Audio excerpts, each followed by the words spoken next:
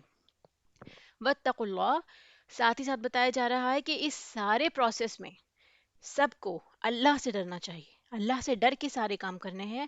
وَاعْلَمُوا أَنَّ اللَّهَ بِمَا تَعْمَلُونَ بَصِيرٌ، اور یہ جان لو، اس بات کا خیال رکھو کہ اللہ سبحانہ وتعالیٰ جو بھی تم کرتے ہو خوب دیکھنے والا ہے، ہمارے ہر ایکشنز اس کی نظر میں ہے کہ ہم کیا کرتے ہیں۔ ٹھیک ہے، اب ایک ایک کر کے لیتے ہیں۔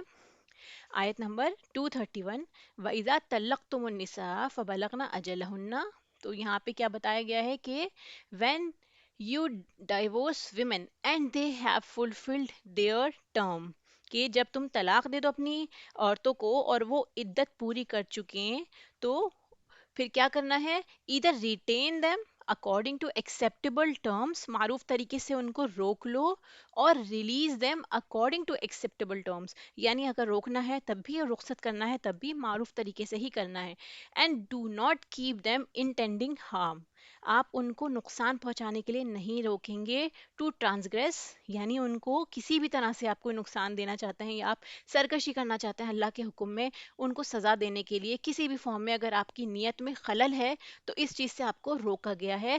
پھر یہ بھی بتایا گیا ہے کہ whoever does that، جس نے ایسا کام کیا، has certainly wronged himself، یعنی وہ اپنے نفس کے ساتھ ہی ظلم کر رہا ہے، اس کو اس کا صلہ بھگتنا پڑے گا۔ کیونکہ آپ سمجھتے ہیں، اگر اپنے آپ کو برتر سمجھتے ہیں، آپ کے ماتحت کوئی انسان ہے یا کوئی لوگ ہیں اور آپ ان کے ساتھ ظلم کرتے ہیں یہ سوچ کر کہ میں بڑا ہوں یا کبر فیل کرتے ہیں، تو آپ یہ یاد رکھیے کہ اللہ سبحانہ و تعالیٰ بھی آپ سے اوپر ہے اور آپ سے کئی گنا بڑا ہے اور آپ سے پوچھ تاچھ ہوگی۔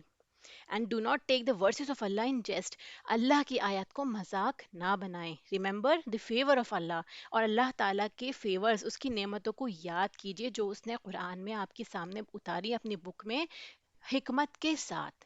ٹھیک ہے، اینڈ فیئر اللہ، پھر لاسٹ میں یہ کہ اللہ سے ڈرو اور یہ جان لو کہ اللہ تعالیٰ ہر چیز جاننے والا ہے۔ تو سب سے پہلے یہاں پہ کہ تم جب عورتوں کو طلاق دے دو گے تو اس کے بعد کیسا معاملہ کرنا ہے، یہاں پر اس بات کی طرف اشارہ کیا جا رہا ہے کہ جب آپ طلاق دے رہے ہیں، طلاق کون سی ہے یہاں پہ؟ طلاق رجعی، جس میں رجوع کر سکتے ہیں عدت کے اندر۔ عدت کتنی بتائی گئی تھی یہاں پر؟ طلاق رجعی کی بھی 3 مہینے کی عدت بتائی گئی تھی۔ پھر اس کے بعد آپ رجوع نہیں کر سکتے، آپ کو نئے سرے سے نکاح کرنا ہوگا۔ تو یہ آپ کا رجوع کا فیصلہ، ٹھیک ہے، کہ آپ ان کو عدت سے پہلے ہی رجوع کرنا چاہتے ہیں، تو آپ یہ کا جو یہ فیصلہ ہے یہ کوئی جذباتی فیصلہ نہیں ہونا چاہیے، ٹھیک ہے، شریعت کے طریقے پر ہونا چاہیے ان کو، کہ اگر آپ ان کو روکنا چاہتے ہیں تو پورے صاف دل کے ساتھ ان کے حقوق ادا کرنے کے لیے عورت کو روکنا ہے، نہ کہ اسے ستانے کے لیے۔ ٹھیک ہے، تو اسی لیے اگر آپ ان کو روکنا چاہتے ہیں شرافت کے ساتھ، عمدہ طریقے سے، تو اللہ سبحانہ وتعالیٰ نے یہ رخصت دے دی ہے آپ کو۔ لیکن اس کے ساتھ ساتھ ایک شرط یہ بھی ہے کہ آپ کو 2 صاحب علم گواہ بنا لینے چاہیے جب آپ رجوع کریں۔ اس کی وجہ کیا ہے کہ اگر آپ کے پاس 2 گواہ ہوں گے تو کیا ہوگا، اگر لوگوں کو معلوم ہوگا کہ انہوں نے ان کی طلاق ہو گئی ہے اور اس کے بعد یہ رجوع کرنا چاہتے ہیں، تو جب آپ رجوع کر لیں گے لوگوں کو پتا ہوگا اس کے بارے میں، تو کیا ہوگا، اگر آئندہ اگر آپ بنا کسی گواہ کے اپنے بیوی کے ساتھ تعلق بناتے ہیں یا اس کے ساتھ واپس ریلیشن میں آتے ہیں تو لوگ کبھی یہ نہ سمجھے کہ یہ لوگ نکاح کے بغیر مل رہے ہیں۔ ٹھیک ہے، اسی لیے کیونکہ اگر عدت پوری ہو گئی تو آپ کو پھر سے نکاح کرنا ہے، ادروائز آپ کی بیوی آپ کے لیے حلال نہیں ہوگی۔ اسی لیے سزا سے بچنے کے لیے آپ کو گواہ بنانے ضروری ہے کہ آپ اپنی بیوی سے رجوع کرتے ہیں۔ پھر یہ بھی ہے کہ جو تکلیف پہنچانے کی غرض سے روکتا ہے، ستانے کے لیے روک رہا ہے اپنی وائف کو، تو وہ خود پر ظلم کر رہا ہے۔ تو اسی لیے رجوع کے وقت نیت دیکھنی ضروری ہے کہ وہ نیت کس نیت سے اس کو لوٹانا چاہتا ہے، کیونکہ آپ یہ دیکھیں گے نا کہ کسی انسان کی نیت کوئی نہیں جانتا۔ ظاہری طور پر وہ مرد کہہ سکتا ہے کہ نہیں مجھے اپنی بیوی کی ضرورت ہے اور مجھے اپنی غلطی کا احساس ہو گیا، لیکن اس کے اندر کا معاملہ کیا ہے وہ کوئی نہیں جانتا۔ اسی لیے قرآن دلوں سے باتیں کرتا ہے، اللہ سبحانہ وتعالیٰ انسان کے دلوں کو بھی جانتا ہے، اس کی نیت سے بھی واقف ہے، اسی لیے پہلے ہی اویئر کیا جا رہا ہے کہ اگر آپ کی نیت میں خلل ہے تو اس کو درست کر لیں۔ جس نے ایسا نہیں کیا تو اس نے اپنے آپ پر ہی ظلم کیا۔ ٹھیک ہے، یعنی خراب نیت سے کریں گے تو آپ اپنے آپ پر ہی ظلم کریں گے۔ حدیث مبارکہ میں آتا ہے کہ جو کسی کو ستانے کی غرض سے اس کو نقصان دے گا تو اللہ اس کو نقصان پہنچائے گا۔ پھر جو کسی کو مشقت میں ڈالے گا اللہ اس کو مشقت میں ڈالے گا. یعنی اگر آپ کسی کو پریشان کرنے والے ہیں آپ اس سے پہلے ہی سوچ لیجئے کہ جس کو آپ پریشان کریں گے ناحق تو آپ کے اوپر بھی وہ چیز لوٹ کر آ سکتی ہے. نہ خود نقصان اٹھاؤ نہ کسی کو نقصان پہنچاؤ. ٹھیک ہے. تو اس کے بعد کیا بتایا جا رہا ہے دیکھیے کہ اللہ کی آیات کو ہنسی مذاق نہ بناؤ، اس کو کھیل نہ بناؤ. یہ جو آیات ہیں انسان کے لیے ہی اتاری ہیں، اس کی گائیڈنس کے لیے ہی اتاری گئی ہیں کہ اس کے حق کو جو مرد کو ملا ہے طلاق کا حق اس کو ناجائز طریقے پر استعمال نہ کرو. یہ اللہ کی نعمت ہے.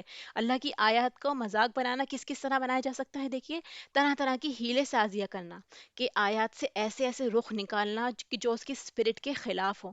اللہ تعالیٰ کا مفہوم آیات کا کچھ اور ہے اور ہم مروڑ تڑوڑ کے کچھ اور میننگ بناتے ہیں اپنی مرضی کے لیے آیات کو تحریف کر دیتے ہیں ان میں. پھر یہ ہے کہ دین کا لبادہ اوڑھ کر لوگوں پر ظلم نہ ڈھاؤ. یعنی آپ دین والے ہیں اور پھر لوگوں کو ایسے غلط فتوے دے رہے ہیں جس سے لوگوں کو دین میں بگاڑ آ رہا ہے، وہ ظلم کر رہے ہیں ایک دوسرے پر. اس چیز سے بھی روکا گیا ہے کہ یہ بھی آیات کا مذاق اڑانا ہے. اللہ کی رخصت سے دوسروں کو نہ ستایا جائے، یہ بھی آیات کا مذاق اڑانا ہی ہے.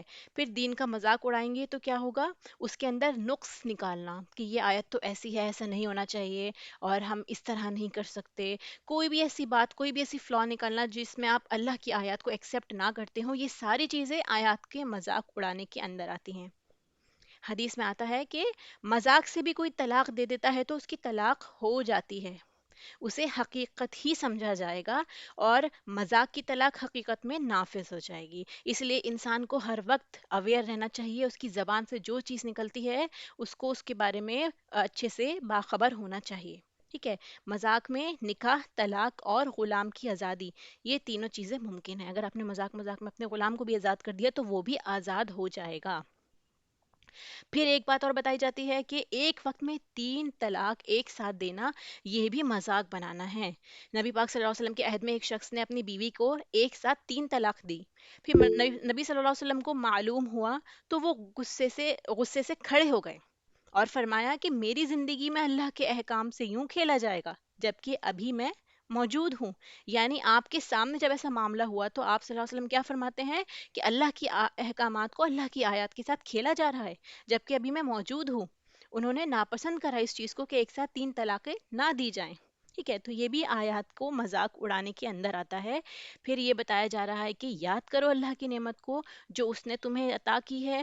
اس نے تم کو کتاب اور حکمت میں یہ ساری چیزیں بتا دی ہیں. کتاب کے ساتھ اس نے حکمت عطا کی ہے، نصیحت کی ہے انسان کو. ٹھیک ہے. اس لیے اس کو یاد کرتے رہیں. اس کے ذریعے نصیحت ہے. نصیحت کون حاصل کرتا ہے؟ جو اللہ سے ڈرتا ہے اور آخرت سے بھی ڈرتا ہے. تو یہ نعمت اسلام ہے کہ اللہ سبحانہ و تعالیٰ نے ہمیں ساری چیزیں خود سکھائیں.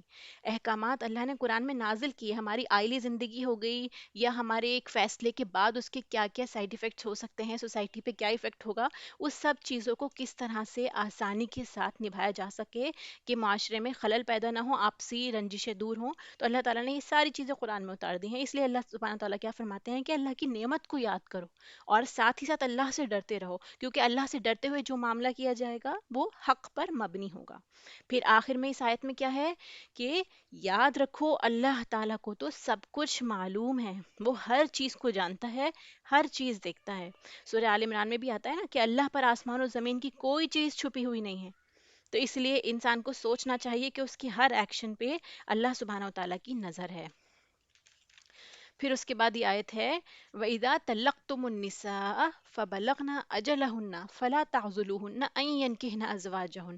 کیا مطلب ہے اس کا کہ when you divorce women and they have fulfilled their term، جب وہ اپنی مدت پوری کر چکی ہوں. ٹھیک ہے. جب عورتیں جن کو آپ نے طلاق دی ہے وہ اپنی عدت کو پہنچ جائیں پھر کیا کرنا ہے؟